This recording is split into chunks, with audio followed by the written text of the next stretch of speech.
I'm back again. Today I'm going to hit you all with a couple book reviews because it's 2013 apparently. The first book I want to discuss is Walter Isaacson's biography of Leonardo da Vinci, which is like a ridiculously behemoth volume. Now, I was a bit apprehensive about going into the book because Walter Isaacson is not an art historian, and yet he's writing about one of the most famous artists of all time. So I was pleasantly surprised to see that he actually addressed that at the very beginning and said that, you know, he's not an art historian, he's just going to treat Leonardo da Vinci just like the same way he treated Steve Jobs or how he treated Einstein, you know, literally just looking at him as just a man in history. And once I saw the point of view that Isaacson was going to write the book from, then I could enjoy it.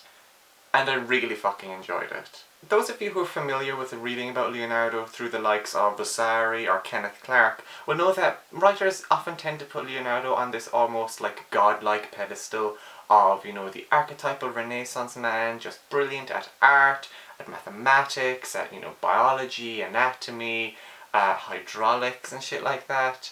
But Isaacson purposefully strays from doing any of that. Isaacson portrays Leonardo as almost painfully human, as a man who rarely finished any of his projects, someone whose attention span was practically non-existent, someone who had just as many catastrophic failures as he had great innovations, and it was just so refreshing to read that. Being an art history student, I often forget that Leonardo was so much more than just an artist, and only a small fraction of the book is actually dedicated to Leonardo's artistic endeavours.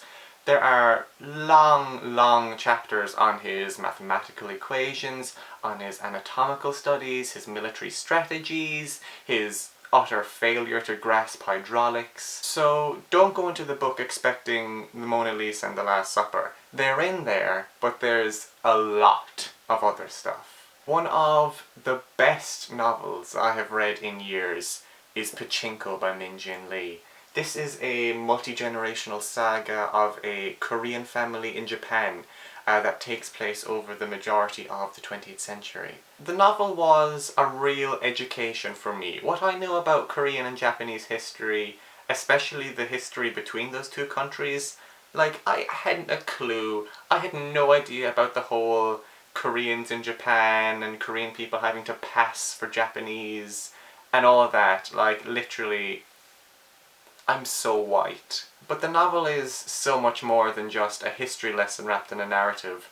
It's a brilliant, soapy story. It's like Maeve Binchy Goes to Asia. The whole novel just oozes the sensibilities of Jackie Collins and Judith Krantz and Shirley Conran. And honestly, it's just wild at times. Like, sometimes a chapter will literally end with, "and then he died," and I can hear the of the EastEnders tune just playing somewhere in the distance. I've basically already forced my entire family to read this book. Of any of the books I've discussed today, please read Pachinko. From one of the best books that I've read in ages, to one of the worst books I've read in ages, For Whom the Bell Tolls by Ernest Hemingway is a monumental piece of shit. Much like its author. I've decided to save my energy and not go fucking spare at this novel by instead writing a series of Dorothy Parker-esque literary put-downs. So here's a couple. I had a lot of fun writing these. Okay. To read a book by Hemingway is to end your life the lemming way. Because lemmings jump off cliffs, you know? No? Okay.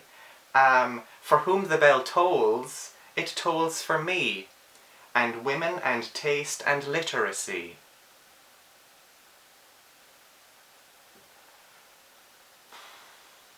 To have and have not, not.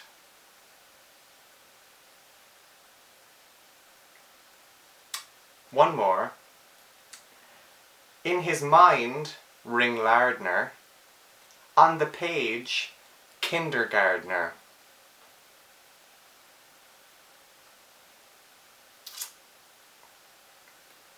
If any of you work for The New Yorker, I'm free. There are many ways that you can read The Crying of Lot 49 by Thomas Pynchon.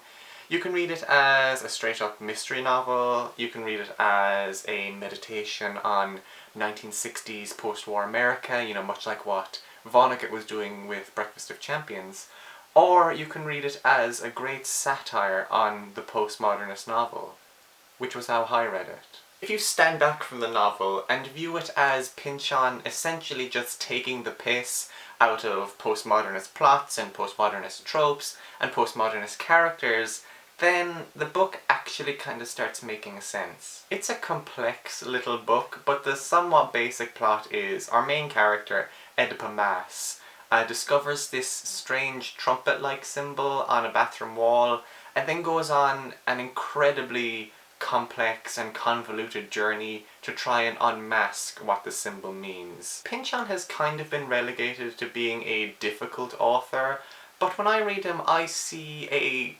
great comic mind and a biting satirist. There are many parts of The Crying of Lot 49 that genuinely rival like Catch-22 and A Confederacy of Dunces for just sheer like comic brilliance. I also think The Crying of Lot 49 is a good starting point if you want to get into Pynchon. Don't do what I did and just go straight into Gravity's Rainbow, which is a brilliant novel, but it is not beginner's territory. The final book that I want to discuss is a book that it genuinely pains me that I just didn't care for. One of the most hyped books of the year. It's An American Marriage by Tayari Jones. The novel is the story of a couple, Roy and Celestial, and early on in the book Roy is sent to prison for allegedly raping a woman, and the novel kind of deals with the aftermath of that, and it's also a pretty obvious statement on the American judicial system.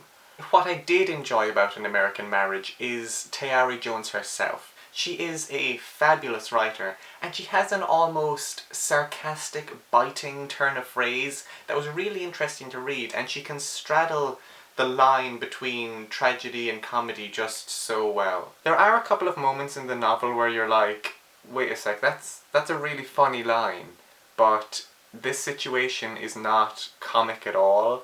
It kind of reminded me of Paul Beatty's The Sellout in that sense. However, the plot of this novel just reeks of Lifetime original movie. The novel often falls into just aching sentimentality and over-the-top melodrama, which I feel is somewhat best summed up in the novel's climactic scene, which I'm not going to spoil. I'm just going to say it involves a tree, and it is just ridiculous. I mean, not since Queequeg's coffin has a symbol been so forced and so obvious. So that was just a small sample of some of the books I've read recently.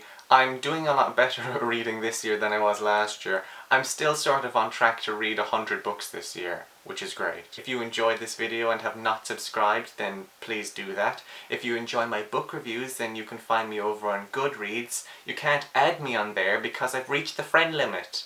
I've reached the friend limit of 5,000. I have over 5,000 people following me on my Goodreads. What the fuck? But thank you, that's literally ridiculous. Also, of course, follow me on my Twitter and my Instagram and my blog. I keep forgetting to advertise my blog. I have a blog. It's called The Visitor. Last weekend, the newest installment of Britney in Retrospect went up there. I'm doing a retrospective of Britney Spears' career, in case you didn't know, and it's just flawless. So if you enjoy, you know, critical writing about pop music, I'm here. Also, of course, if you really love me, you can become my patron on Patreon, which, like, a lot of you already have, which is literally crazy. Oh my god, guys, thank you. So yeah, until next week, guys, you know, stay hydrated, etc. Don't die.